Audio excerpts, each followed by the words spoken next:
Hello, it's me again. So here I am. I want to talk about perception. Now, perception, you have things that are known and things that are unknown, and in the middle, or the gap, you have perception. And you ever heard that term, mind the gap? Now, mind the gap is perception. So we go through a filter process of the way we perceive things, whether it be information or visualization. It all gets filtered through a process. We have three processes. Well, we have several, but this is the three main filtering processes of perception. So just imagine you're in a busy room. Now you do something called selecting, organizing, and interpretation. Those are the three main keys to perception.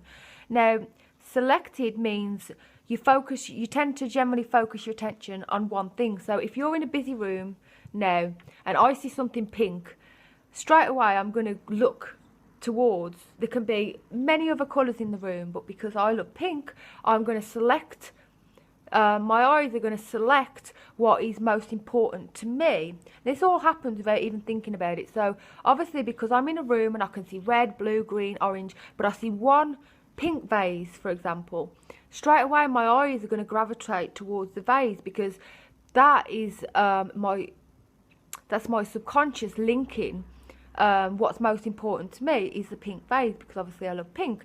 So that's selected. So we tend to focus on one thing.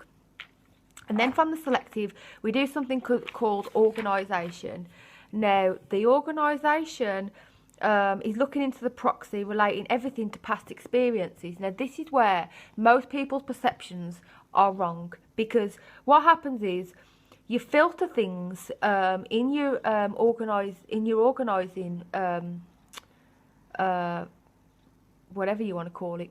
So you've selected your information, now you're organising your information. Now automatically you will link that organised information from previous past experiences.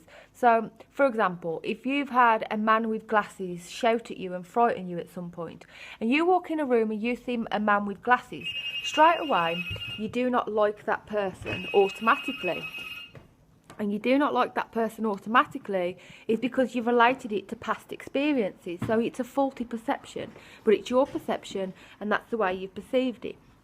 And then the last thing we do is something called interperception. Now this is where I'm going to give you an example. So I'm on good terms with my wife and she opens my mail. Now I would see that as, she's trying to help me out. Now, if I'm on bad terms with my wife and she opens my mail, I see that she's prying or, she's being disrespectful. So really, how I perceive that behaviour really depends on me, not my partner.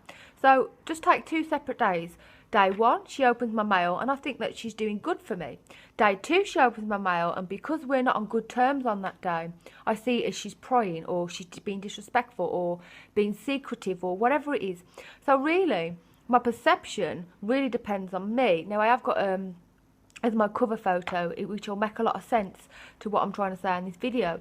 How you perceive things, how people perceive our energy gets filtered through whatever personal shit they have gone through or they are going through. So for example, like I said, with the whole depending on me kind of day, sometimes, one day somebody could swear at me and it wouldn't really affect my life. But if I'm in a bad mood and someone swears at me, I'm going to get really aggressive.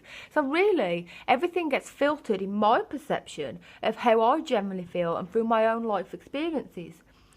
And it can fluctuate and it can change. So that is basically perception.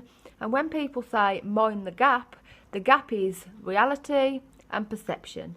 And most things that are reality, or in your perception what seem as reality, might not even be real. So that is perception in a nutshell. Thank you very much.